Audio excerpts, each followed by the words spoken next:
Hello and welcome back to my channel.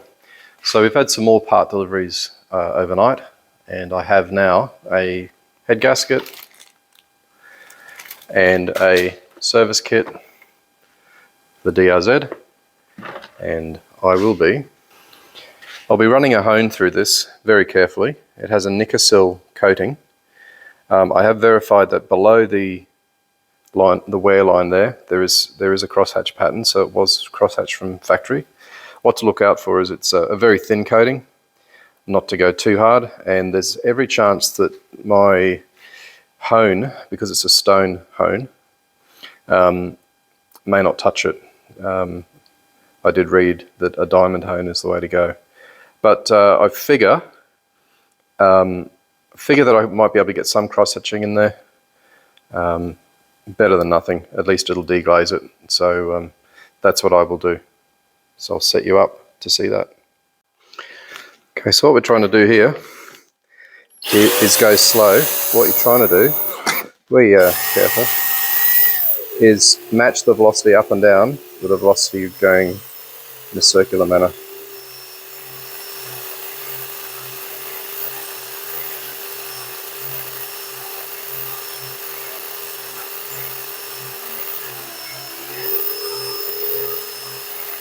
And again, I'm not going to go too much on this. I'll just give it just a light hone, and I've used some WD-40 as a lubricant. There's a very slight amount of cross hatching on there, just enough to reseat those rings. Hopefully you can see that. All right. Step 2, I'll go bring the engine over. All right, piston on.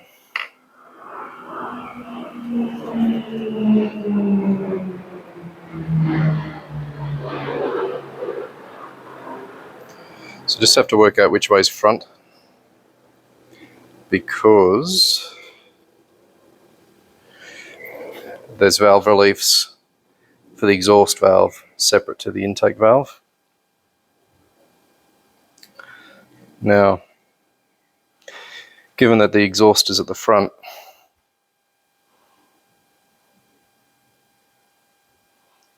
I would suggest it goes that way. I will just double check.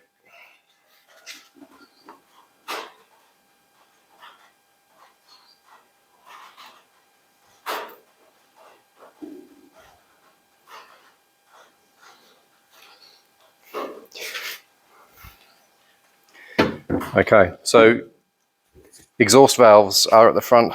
The exhaust valves are smaller, so the smaller reliefs. That being said, and there is a dot here, which looks like it probably goes to the front. I will hop on the interwebs though first, make 100% sure. We'll get this piston on. Need a bit of assembly lube, a clean piston. Front of the engine's this way,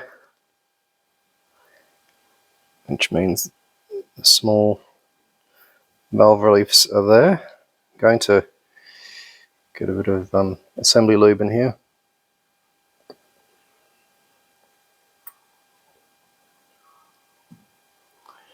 And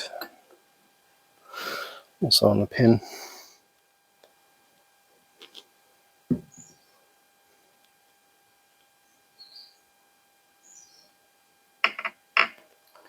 Alrighty. Nowhere near as difficult as a Mini.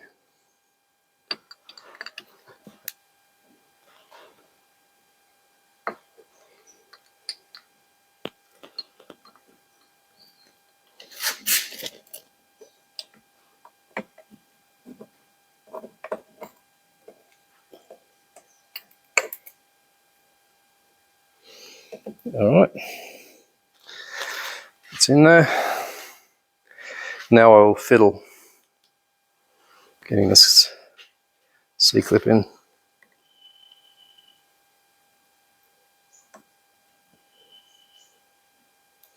And you are going to be in the way. what I'm going to do, shove some rag down the into the bottom end. I might laugh about it inadvertently going in there, but that would be so unfunny.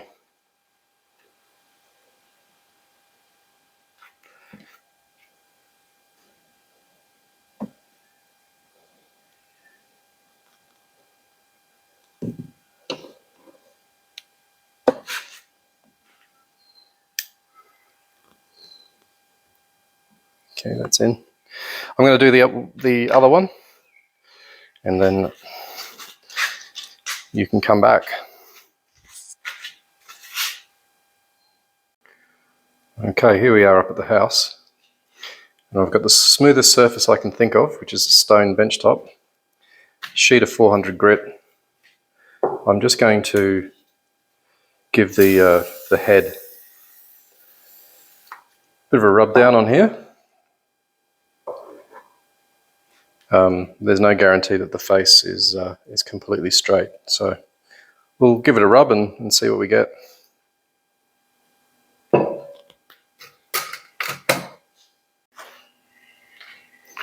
Yeah, hopefully it won't make too much of a mess here.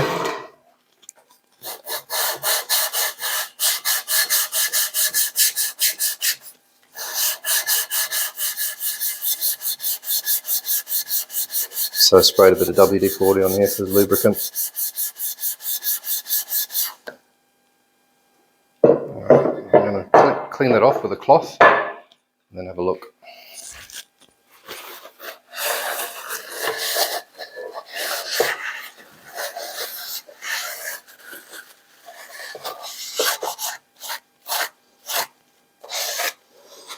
Okay, what I can see, I'll bring you in,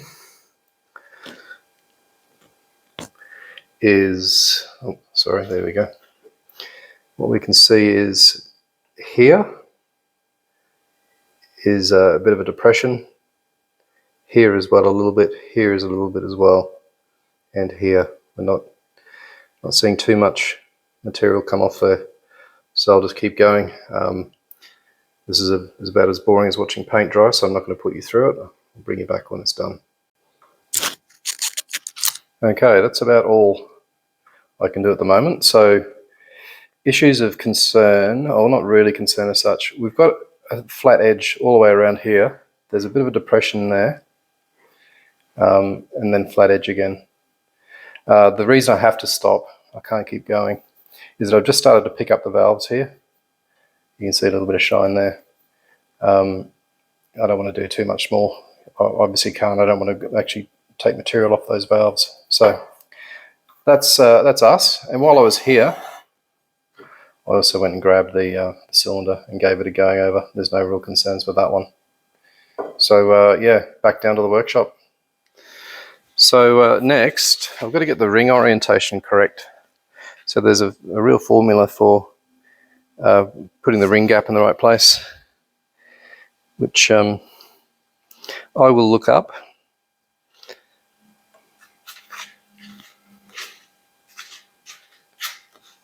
And come back.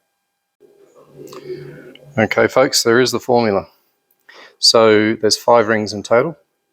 So the oil control ring is, you can consider that as being 3 rings, the top and the bottom and the little wavy bit in the middle, and the 2 top compression rings.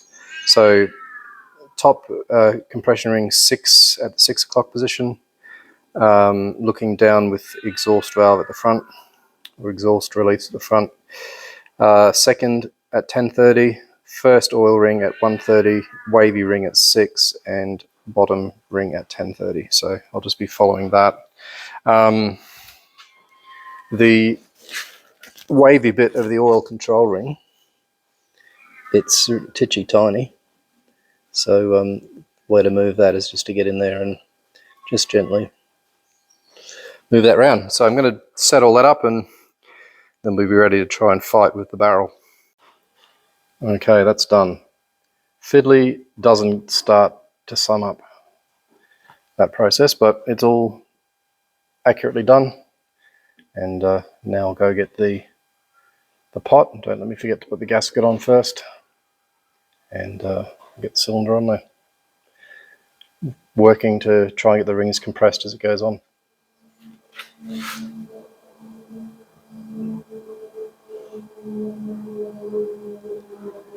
There we go.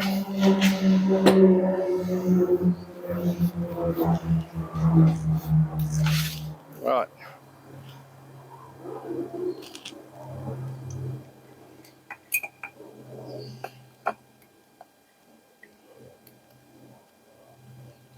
Careful.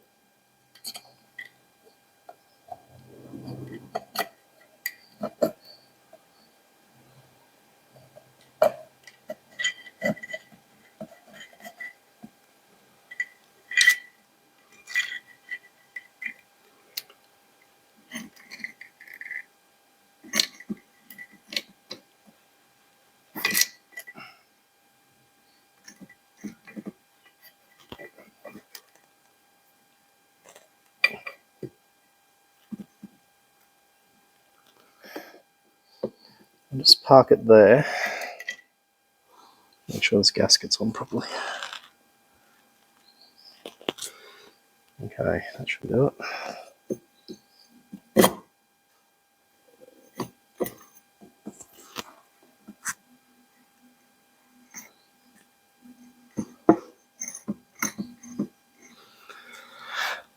Goodly, that's good. Okay, it's going to be worthwhile here now to put these two nuts on to hold this down. I've got to get this onto exactly TDC so that I can then, when I put the head on and the camshafts in, I can time everything correctly. So I will do that now. Okay, moving over to this side. There's a T mark here, and it has a corresponding arrow there, so you can precisely line it up to top dead center, which I have done. Time to get head gasket and camshafts. Okay, this might also be a little fiddly, just due to the timing chain wanting to find its way back down into the crankcase.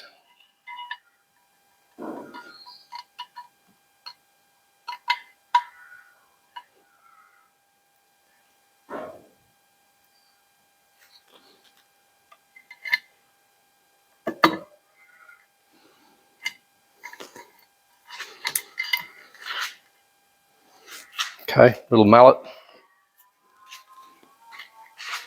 It's got some dowels there that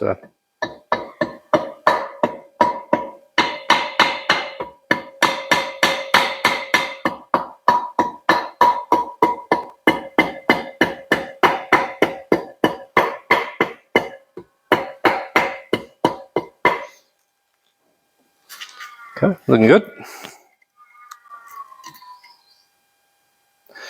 I will get the head bolts. We'll do some torquing.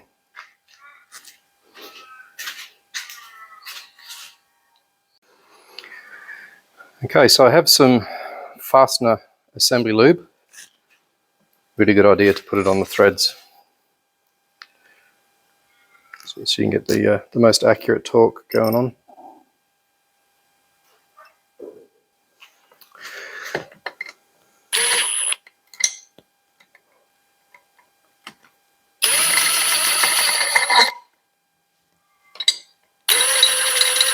I know I'm being lazy.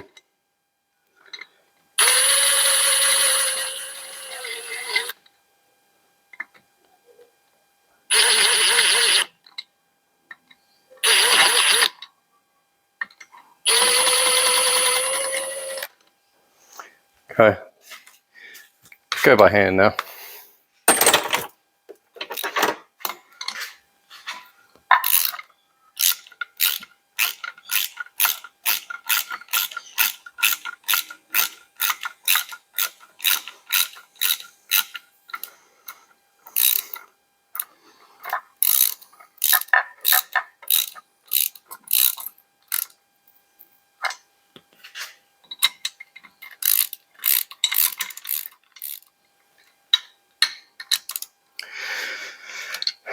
Just nipping it up in stages.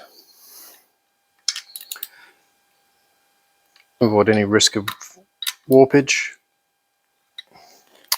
Alright, I'll grab the torque wrench, grab the torque settings and come back. Okay, 25 Newton meters first pass in a crisscross pattern, and then 46 Newton meters for the final push. Okay, set to 25.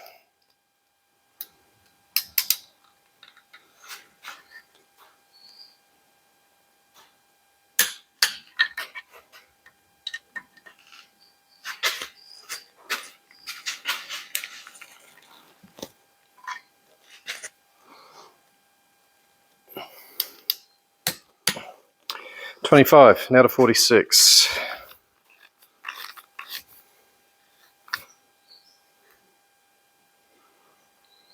There we go.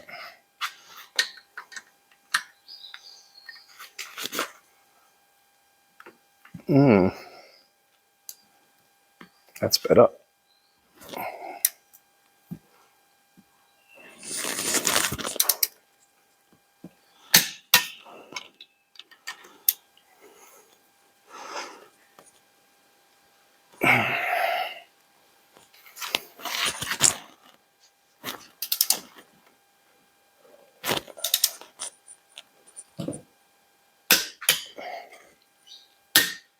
Okay, I'm going to call it done.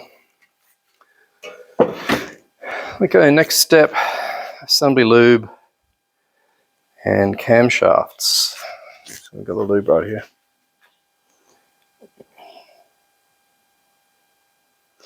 There's little shims that go in there, which I've got.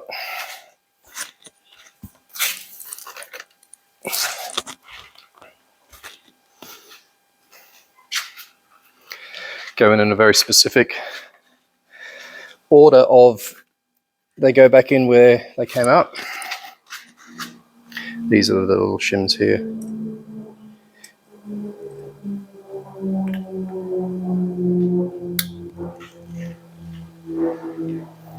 So they just drop in like that.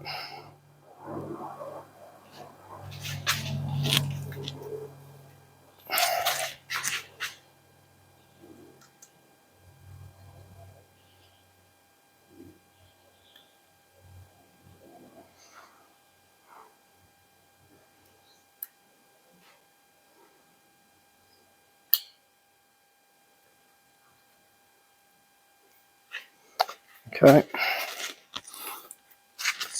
And now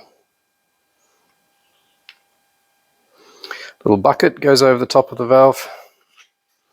That's what the camshaft rides on.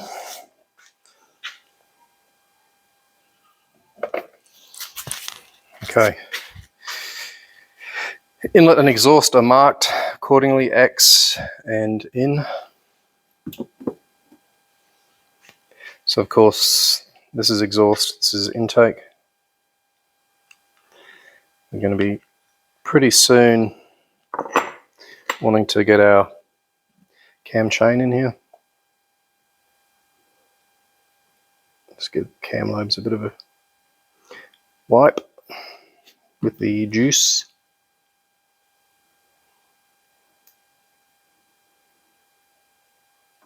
So it'll sit in there.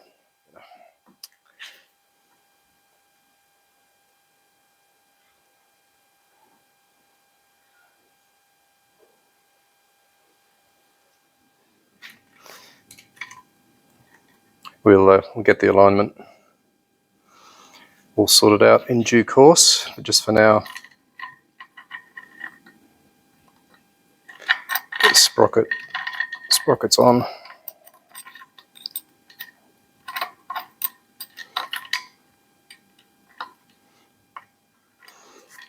I will now, before I get too far in, I'll do some research. Okay, so here's where we're up to.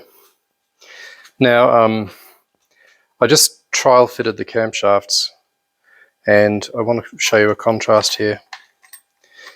So, inlet camshaft, feels like it's bound, like it doesn't turn easily or smoothly. Exhaust is like butter. And the reason the exhaust is like butter is because this was bound even worse than that. So I did a line hone and just removed a couple of foul, and as a result now it is perfect. So the next minor challenge is I want to check the valve adjustment, and you do that by slipping a feel gauge under the cam lobe here, between the cam lobe and the bucket. I've only got a 20.2 mil, 0.203 mil, and I'm going to need to go down to 15. I can't get the 0.2 in under these at all. I can get the 0.2 under this one. So that's going to be it for today. Was hoping to go a little bit further, but I'm not going to go out twice a day and get parts. So I'll head out tomorrow and get a decent set of feeler gauges, and I'll play around with the valve adjustment here and make sure it's correct. I also need to do a hone on these journals here. That's just way too tight. So all good. I'll put this video up and we'll see you next time.